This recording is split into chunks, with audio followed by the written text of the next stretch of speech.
12 hombres comunes y corrientes por John MacArthur. Introducción. Hace más de 20 años, mientras predicaba del Evangelio de Mateo, di una serie de estudios sobre el carácter de los 12 apóstoles. Los mensajes fueron extraordinariamente bien recibidos. Produjimos de esa serie un cassette con guía de estudio titulado Los hombres del Maestro. A través de los años, hemos transmitido por radio varias veces la serie completa en el programa Grace to You.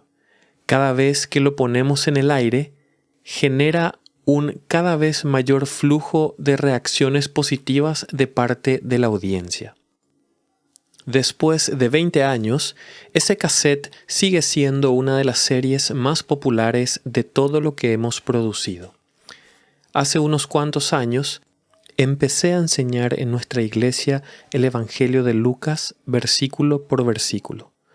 Cuando llegué a Lucas capítulo 6, versículos 13 al 16, donde Lucas registra el llamado de Jesús a los 12, prediqué una nueva serie de mensajes sobre los apóstoles. De nuevo, la reacción fue sorprendente y entusiasta. Mientras predicaba la serie, me di cuenta de que una generación completa había nacido y llegado a la edad de adultos desde que habíamos estudiado por última vez la vida de los discípulos. Esta generación se identificó con estos hombres en la misma forma en que sus padres lo habían hecho más de 2 décadas antes. Algunas personas que han prácticamente memorizado la primera serie dicen que siguen encontrando cosas sorprendentemente nuevas, relevantes y prácticas en las vidas de los discípulos. Con mucha rapidez, la nueva serie se ha transformado en favorita, por lo que la gente me empezó a insistir en que combinara todo el material sobre los apóstoles en un libro. No necesité que me insistieran mucho para hacerlo. El libro que tiene en sus manos es el resultado de esto. Siempre me he sentido fascinado con las vidas de los 12 apóstoles. ¿Quién no lo está? Los tipos de personalidad de esos hombres nos son familiares.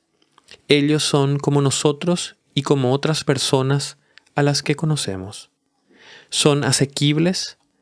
Son personajes reales y vivos con los que nos podemos identificar. Sus defectos y debilidades, así como sus triunfos y características encantadoras, aparecen registrados en varios de los relatos más fascinantes de la Biblia. Son hombres a quienes de verdad queremos conocer. Y esto se debe a que, en todo sentido, fueron hombres comunes y corrientes. Ninguno era reconocido por su erudición ni por su gran saber. No eran oradores ni teólogos. De hecho, vivían al margen de lo que era el sistema religioso de los días de Jesús. No sobresalían por talentos naturales o habilidades intelectuales.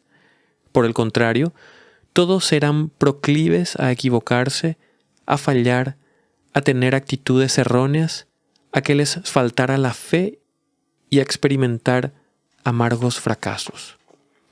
Y el mejor ejemplo de esto era el líder del grupo, Pedro. Incluso Jesús expresó que eran lentos para aprender y de cierta manera torpes espiritualmente. Lucas 24:25. Ellos representaban todo el espectro político. Uno era un ex-celote, es decir, un hombre radical decidido a derrotar al gobierno romano por la vía de la violencia. Otro había sido recaudador de impuestos, prácticamente un traidor a la nación judía en pugna con Roma. A lo menos 4 y posiblemente 7 eran pescadores y amigos íntimos de la ciudad de Capernaum, y es probable que se conocieran desde niños. Los otros tal vez hayan sido comerciantes o artesanos, porque no se nos dice nada sobre lo que hacían antes de llegar a transformarse en seguidores de Jesús. La mayoría era de Galilea, una región dedicada a la agricultura en la intersección de rutas comerciales. Y Galilea siguió siendo la base de operaciones para la mayor parte del ministerio de Jesús y no, como algunos podrían suponer, Jerusalén en Judea, que era la capital política y religiosa de Israel. Pero con todas sus fallas y debilidades de carácter, como hombres comunes y corrientes que eran, después de la ascensión de Jesús, estos hombres dejaron un impacto indeleble en el mundo. Su ministerio sigue ejerciendo influencia en nosotros hasta el día de hoy. Dios, por su gracia, los capacitó y usó para inaugurar la difusión del mensaje del Evangelio y trastornar el mundo. Hechos 17:6. Hombres comunes y corrientes, gente como usted y yo, se transformaron en instrumentos por medio de los cuales el mensaje de Cristo se llevó hasta los confines de la tierra. No es de sorprender que sean personas tan fascinantes. Los 12 fueron seleccionados y llamados personalmente por Jesús. Él los conocía como su solo creador los podía conocer. Juan 1:47. En otras palabras, Él conocía todas sus fallas mucho antes que los eligiera. Incluso sabía que Judas lo habría de traicionar. Juan 6:70, 13:21 al 27. Y aún así escogió al traidor y le concedió todos los privilegios y bendiciones que dio a los demás. Piense en las implicaciones de esto. Desde nuestra perspectiva humana, la propagación del Evangelio y el establecimiento de la Iglesia dependieron enteramente en 12 hombres cuyas características más notables eran su condición de hombres sencillos. Jesús los seleccionó y los preparó para un tiempo que se mide mejor en meses que en años. Les enseñó las Escrituras y teología. Los discipuló para que vivieran una vida piadosa, enseñándoles, por medio del ejemplo, a orar, a perdonar y a servirse mutuamente con humildad. Les dio instrucción moral. Les habló de las cosas que habrían de suceder y los empleó como instrumentos para sanar a los enfermos, echar fuera demonios y hacer otras obras milagrosas. Incluso 3 de ellos, Pedro, Jacobo y Juan, pudieron ver a Jesús brevemente en su gloria en el monte de la Transfiguración. Mateo 17, 1 al 9. Fue un breve pero intenso programa de discipulado. Y cuando terminó, la noche que Jesús fue traicionado, todos los discípulos, dejándole, huyeron. Mateo 26, 56. Desde un punto de vista terrenal, el programa de entrenamiento parecería un fracaso monumental. Parecía que los discípulos habían olvidado o pasado por alto todo lo que Jesús les había enseñado sobre que cada uno tomara su cruz y lo siguiera. De hecho, su propia sensación de fracaso era tan profunda que, por un tiempo, decidieron volver a sus antiguas ocupaciones. E incluso en eso parece que fracasaron. Juan 21, 3, 4. Pero, alentados por el Señor resucitado, volvieron a su llamado apostólico. Cuando recibieron el poder del Espíritu Santo en Pentecostés, asumieron valientemente la tarea para la cual Jesús los había llamado.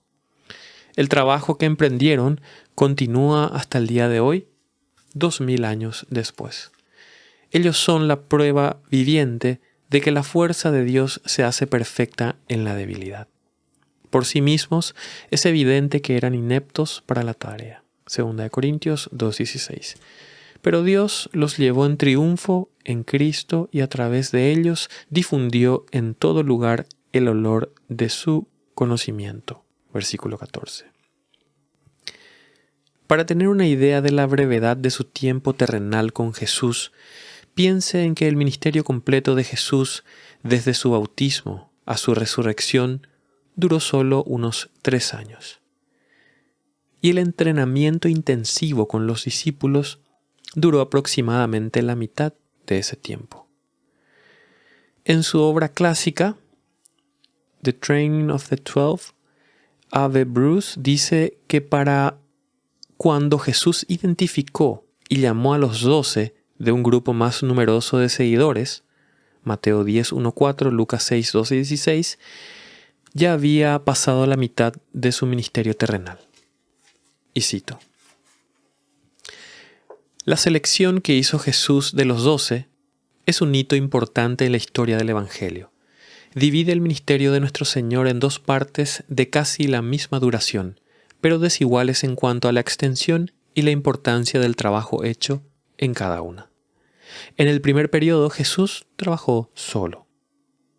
Sus obras milagrosas estuvieron confinadas en su mayor parte a una región limitada y su enseñanza fue principalmente de carácter elemental.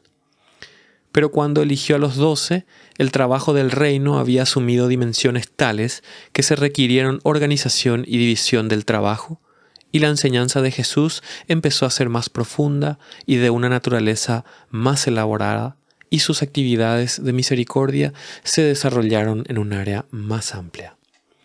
Es probable que la selección de un número limitado para que fueran su compañía cercana y sus compañeros constantes haya llegado a ser una necesidad para Cristo como resultado de su éxito en ganar discípulos. Sus seguidores, suponemos, habían llegado a ser tantos que se transformaron en una carga y un impedimento para sus movimientos, especialmente en las largas jornadas que distinguieron la última parte de su ministerio. Era imposible que todos los que habían creído pudieran ir con él en el sentido literal, a donde él quisiera ir. El número tan grande no podía ser ahora sino seguidores ocasionales.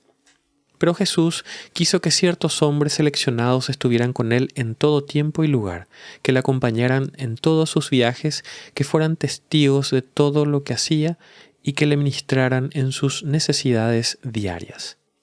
Y así, en las singulares palabras de Marcos, Jesús llamó así a los que él quiso, y vinieron a él, y estableció a 12 para que estuviesen con él, y para enviarlos a predicar. Marcos capítulo 3, versículos 13 al 14, fin de la cita. Eso significa que esos pocos hombres cuyos trasfondos eran en negocios mundanos y ocupaciones terrenales, tuvieron poco más de 18 meses de preparación para la tarea monumental a la que habían sido llamados. No hubo un segundo violín, ni sustitutos, ni un plan B por si los 12 fracasaban. La estrategia parece riesgosa en extremo.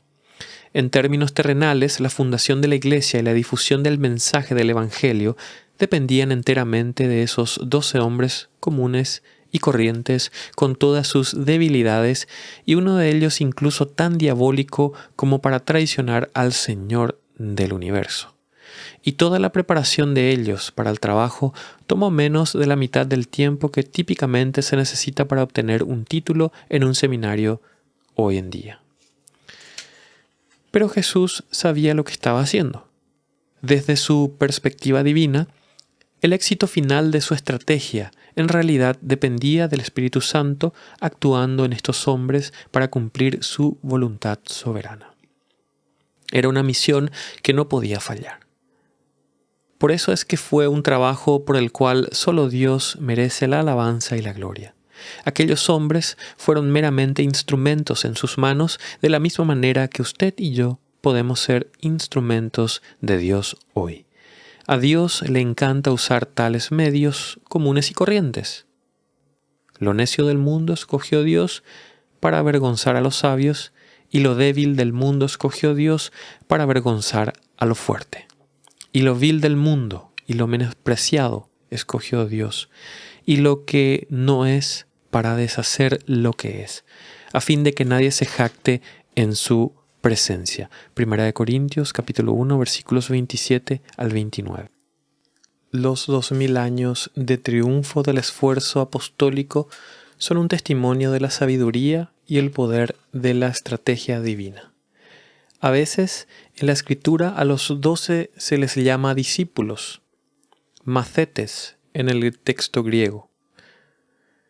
La palabra significa aprendices, estudiantes. Esto es lo que fueron durante los meses que pasaron bajo el tutelaje directo y personal del Señor. Él tenía multitudes de discípulos, pero estos 12 fueron específicamente llamados y escogidos para un cargo apostólico único. Por lo tanto, también se les llama apóstoles, apostoloi en el griego. La palabra sencillamente quiere decir mensajeros enviados. A ellos se les dio el cargo singular de embajadores y la autoridad de ser voceros de Cristo. Lucas, en especial, usa este término en su Evangelio y a través del libro de los Hechos y reserva esta palabra casi exclusivamente para los 12. Mateo habla de apóstoles solo una vez, en Mateo 10:2. En las demás partes se refiere a los 12 discípulos o a los 12. De igual manera, Marcos usa el término 12 discípulos solo en una ocasión, en Marcos 6:30. En otros lugares siempre se refiere a los apóstoles como los 12. Juan también usa la palabra apóstolos solo una vez, en un sentido no técnico, Juan 13:16. La mayoría de las versiones en idioma español traducen la expresión como enviado o mensajero. Al igual que Marcos, Juan siempre se refiere al grupo apostólico como los 12. Lucas 10 describe un incidente donde se escogen 70 seguidores de Jesús y se les envía de 2 en 2. Obviamente se trataba de enviados y algunos comentaristas se refieren a ellos como apóstoles, pero Lucas no emplea ese término para describirlos. Los 12 fueron llamados a un cargo específico, y en los Evangelios y Hechos el término apostoloi casi siempre se refiere a ese cargo y a los 12 hombres que fueron llamados específicamente y ordenados para dicho cargo. Hechos 14:14 y las epístolas paulinas dejan claro que el apóstol Pablo fue igualmente llamado a ocupar un cargo apostólico especial, el de apóstol de los gentiles. El apostolado de Pablo fue un llamado único. Obviamente, él tuvo la misma autoridad y privilegios que los 12. Pero el apostolado de Pablo no se va a tratar en este libro porque nuestro enfoque aquí radica en los 12 hombres que compartieron el ministerio público de Jesús con él y que fueron sus amigos y compañeros más cercanos. Pablo no se convirtió sino hasta después de la ascensión de Cristo, Hechos 9. Él mismo dice que fue un apóstol como un abortivo, nacido fuera de tiempo, 1 Corintios 15:8. Habló con la misma autoridad y manifestó la misma unción milagrosa que tuvieron los 12, y los 12 lo acogieron entre ellos y reconocieron su autoridad, aunque él no fue uno de ellos. El número 12 es importante porque Lucas dice que después de la ascensión de Jesús, los apóstoles escogieron a Matías para que supliera el lugar dejado vacante por Judas. La función de un apóstol, incluyendo el cargo específico al cual el apóstol Pablo fue llamado, comprendía una posición de liderazgo y autoridad de enseñanza exclusiva en la primera iglesia. Los apóstoles u otros muy cercanos a ellos fueron los que escribieron los libros del Nuevo Testamento. Y antes que se escribiera el Nuevo Testamento, la enseñanza de los apóstoles fue la norma en la iglesia naciente. Empezando con los primeros convertidos en Pentecostés, todos los creyentes verdaderos reconocieron el liderazgo de los apóstoles, y a medida que la iglesia crecía, su fidelidad a la verdad se describe en estos términos. Perseveraban en la doctrina de los apóstoles. Hechos 2:42. Los apóstoles recibieron un poder sobrenatural para hacer señales y prodigios. Esas señales daban testimonio de la verdad del Evangelio, la cual los apóstoles habían recibido de Cristo y presentaron al mundo en su nombre. En otras palabras, el papel de ellos fue fundamental. Ellos son, en un sentido real, el fundamento de la iglesia cristiana. siendo la principal piedra del ángulo Jesucristo mismo. Efesios 2:20. Estos estudios en las vidas de los apóstoles han sido para mí un especial deleite y uno de los esfuerzos más fructíferos en mi vida. Mi más grande gozo es predicar a Cristo. 11 de estos hombres tuvieron también esa pasión, dedicaron sus vidas a eso y triunfaron aún contra una abrumadora oposición. A pesar de sus defectos, ellos son para nosotros héroes dignos y modelos para imitar. Estudiar sus vidas es llegar a conocer a los hombres que estuvieron más cerca de Jesús en su vida terrenal. Es una bendición darnos cuenta de que eran personas comunes y corrientes como usted y yo. Que el Espíritu de Cristo, que les enseñó y los transformó a ellos en vasos preciosos para el uso del Maestro, haga lo mismo con nosotros, y que podamos aprender del ejemplo de ellos lo que en realidad significa ser discípulos.